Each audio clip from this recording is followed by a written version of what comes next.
Washington DC, 10 avril 2025, la Cour suprême des États-Unis vient de rendre 2 décisions majeures qui ont secoué le paysage politique américain et suscité de vives réactions à travers le pays.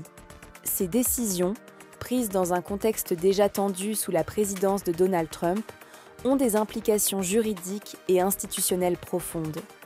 Les animateurs de Midas Touch, Ben Meiselas, et de Talking Feds, Harry Litman, ont analysé ces verdicts lors d'un débriefing conjoint, soulignant que les gros titres relayés par les médias ne reflètent pas toujours la complexité et les subtilités des décisions rendues par la plus haute juridiction du pays.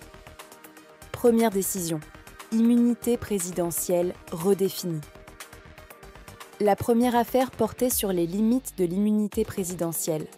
Dans une décision très attendue, la Cour a statué que, bien que le président des États-Unis bénéficie d'une immunité fonctionnelle dans le cadre de ses devoirs officiels, cette immunité ne s'étend pas à des actes personnels ou manifestement en dehors du cadre de la présidence. Ce jugement a été interprété comme un coup dur pour le président Trump, qui cherchait à bloquer plusieurs procédures judiciaires le visant, en invoquant son statut de chef de l'État. Harry Litman souligne que cette décision ne condamne pas Trump, mais elle ouvre la voie à des enquêtes plus approfondies dans certains dossiers sensibles. Ben Meiselas ajoute que « les médias traditionnels ont crié victoire ou défaite, mais la réalité est bien plus nuancée. C'est une clarification importante de la séparation des pouvoirs. » Deuxième décision, les limites du pouvoir exécutif élargi. Dans un autre dossier crucial, la Cour suprême a validé une extension controversée des pouvoirs exécutifs en matière de sécurité nationale. En d'autres termes, le président Trump pourra désormais prendre certaines décisions stratégiques sans l'aval préalable du Congrès, notamment en matière de surveillance technologique et de gestion des menaces intérieures.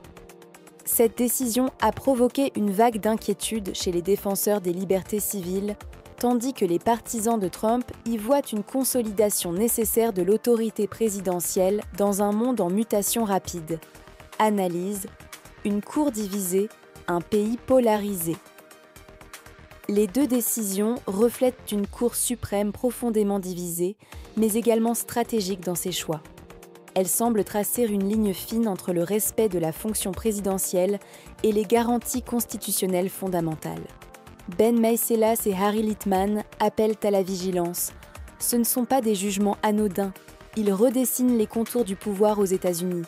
Que l'on soit pour ou contre Trump, il faut prendre le temps de comprendre ce qui est réellement en jeu. Conclusion.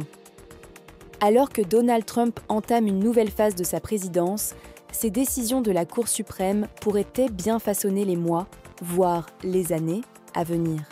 Si certains y voient un feu vert pour l'exécutif, d'autres y discernent un signal d'alarme quant à l'équilibre des pouvoirs. Une chose est sûre, le débat ne fait que commencer.